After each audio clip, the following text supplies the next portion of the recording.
Hi there. Like everyone else, this is Lee McQueen. Like everyone else, Bernie Sanders has had commentary on the recent Brexit vote, the vote for Britain to exit the European Union. And Bernie Sanders sent in an opinion piece to the New York Times called Bernie Sanders, Democrats Need to Wake Up. And so he's saying that the workers in Britain have seen a decline in their standard of living, while the very rich in their country have become richer.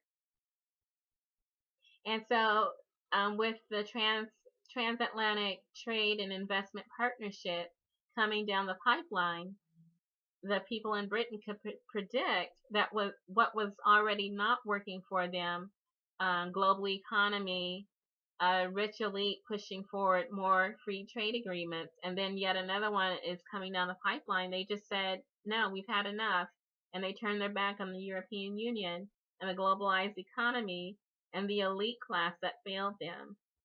And he says it's just not, it's not only Britain. The globalized economy, organized by the economic elite, is failing people everywhere. He says that the wealthiest 62 people on this planet own as much wealth as the bottom half of the world's population, around 3.6 billion people. The top 1% of the population owns more wealth than the whole bottom 99%. And so the very rich are living in luxury, while billions of people live in poverty, and they suffer from unemployment, inadequate health care, inadequate education, inadequate housing, and inadequate drinking water. And these are just basic needs of life. And it's all falling short because of the wealthy elite. And so Bernie Sanders is saying it can happen here in North America too. What happened in Britain? Britain is our wake up call. He says that in the last 60,000, or in the last 15 years, nearly 60,000 factories in the country have closed, and more than 4.8 million well-paid manufacturing jobs have disappeared. And he's learned about this all during his journeys across America while he was a Democrat presidential candidate. And then just talking to people, he learned so much. And I've noticed that he seems to have grown in stature, become a better person for having made that journey, for talking to people and learning their story. And now he's giving a voice to the people that he met along the way. And he's saying that this generation is making less money than was made in 1973, and even now we're making less money than what was made in 2007. He says that nearly 47 million people in America live in poverty, and that an estimated 28 million have no health insurance, and while many others are underinsured. And so he also mentioned the heavy student loan debt load that many students carry.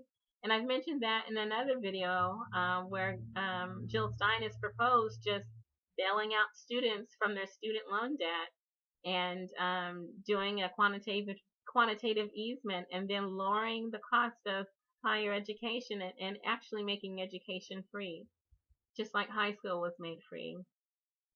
And so Bernie Sanders is saying it's become very apparent that things have gone very, very wrong, very, very wrong as a result of these free trade agreements.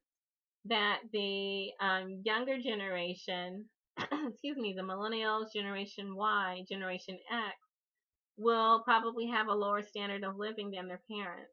And it's true. Millions of poorly educated Americans will also have a shorter lifespan than the previous generation. They're succumbing to despair and drugs and alcohol. And so, even so, in this country, 0.1% now owns about as much wealth as the entire bottom 90%. So, greed and selfishness is what's driving this. Wall Street and billionaires use their super PACs to overtake the election process. So even with voting, it's difficult for people to make a change. We've got these wealthy billionaires buying positions into the political system, making donations and then getting rewarded by being appointed, or being appointed as superdelegates and actually actively voting down the 99%. This is an oligarchy. We are now in an oligarchy. And since the superdelegates are centered in the Democrat Party, it's the Democrat Party that has brought us to oligarchy status. He says that he talked to workers that just cannot live on $8 or $9 per hour, people on Social Security who cannot purchase medicine that they need on $9,000 per year. And he says that the global economy is just not working for the people in this country the same way that it wasn't working for Great Britain. This is an economic model designed by the wealthy elite to benefit the wealthy elite, and the rich are becoming richer. And so that's Bernie Sanders' position. He's saying that it makes no sense that previous generations are doing better than the generations that come after them. And what I'm saying is that is totally unnatural. In any other rung on the animal kingdom, they take care of their young, they nurture their young, and they take care of their young. Here in the United States and around the world, we've got the global elite that are preying upon their young. They're like predators. They're killing the hopes and dreams and futures of the younger generation to benefit themselves. And it's very unnatural. We've seen this trend recently. Whereas with the FDR generation, the greatest generation who were able to accumulate wealth, and it was distributed among a large number of people, and then that wealth was paid forward to the next generation. The baby boomers, we see the baby boomers clenching that wealth inside their fists and just making these policy decisions to continue circulating that wealth beyond them amongst themselves, and a refusal to pay that wealth forward. And it's causing an extinction of dreams and of possibilities. It's killing our youth. They're just falling into despair because there's no way for them to get out from under the mistakes and the selfishness and greed of the generation that came before them. You've got people who just cannot afford a higher education, and if they can manage to somehow get an education, then they're left with heavy debt that they cannot pay off because there's no jobs to pay off that debt. And so we've got wage and debt slavery. We've got a slave class that's forming, that has formed, and then we've got the wealthy elite who continue to suck the life out of our youth. And it's unnatural, it's unbearable, it's a sick society, and that needs to change.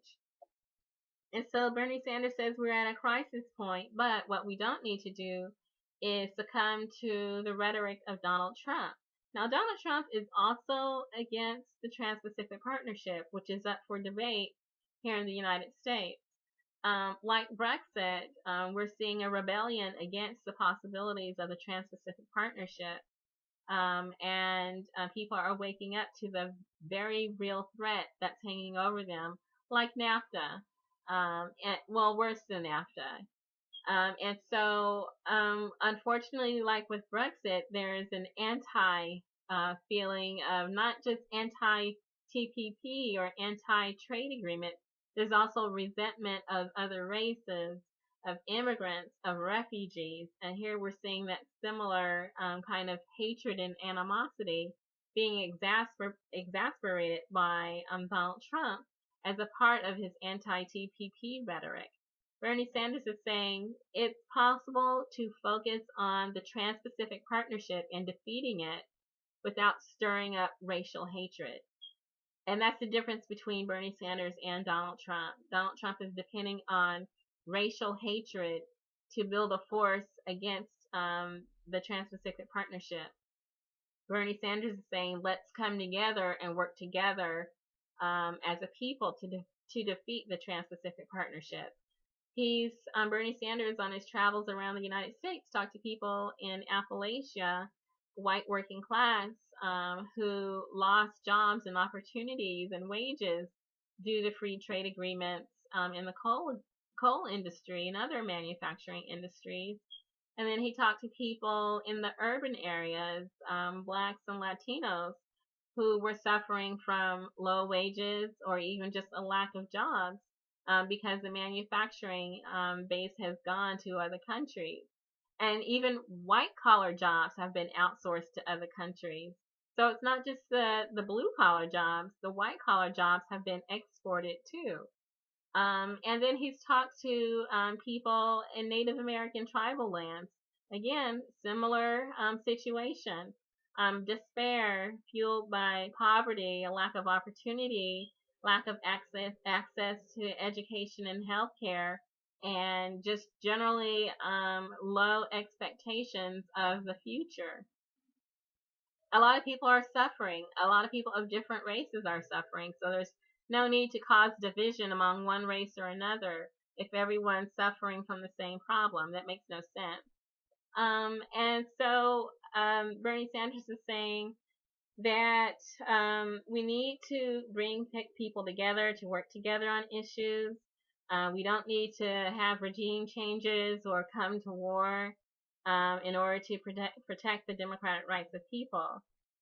We need to fight for an economy that protects the interests of working people rather than Wall Street, the drug companies, and other special interests. And so he's saying that we need to move from free trade to fair trade. And again, these are two of the presidential candidates, because Bernie Sanders is still a candidate since Hillary Clinton hasn't won, that are discussing Trans-Pacific Partnership in concrete terms, that there's an agreement that it's not a good agreement for working families. It's not. It's a horrific agreement. It's worse than NAFTA. It's just not what we need right now. We need solutions, not problems. And then we have Hillary Clinton, who's playing games. You know, I might be for it, then I might not be for it, but I'm going to say I'm for it, but I'm going to act like I'm not against it, but I'm for it. But, you know, watch me, catch me if you can. And so she's playing games, and it's not a game. We don't need that kind of game right now. People are suffering, and she thinks it's a joke.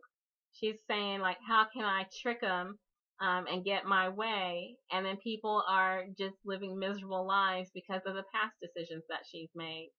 So if she can't solve a problem, she needs to get out of the way so someone else can. We need problems. We don't need problems. We need solutions. We don't need games. We need some solutions, and we need some honest answers. We've got Donald Trump giving his own version of solutions, and then we have Bernie Sanders.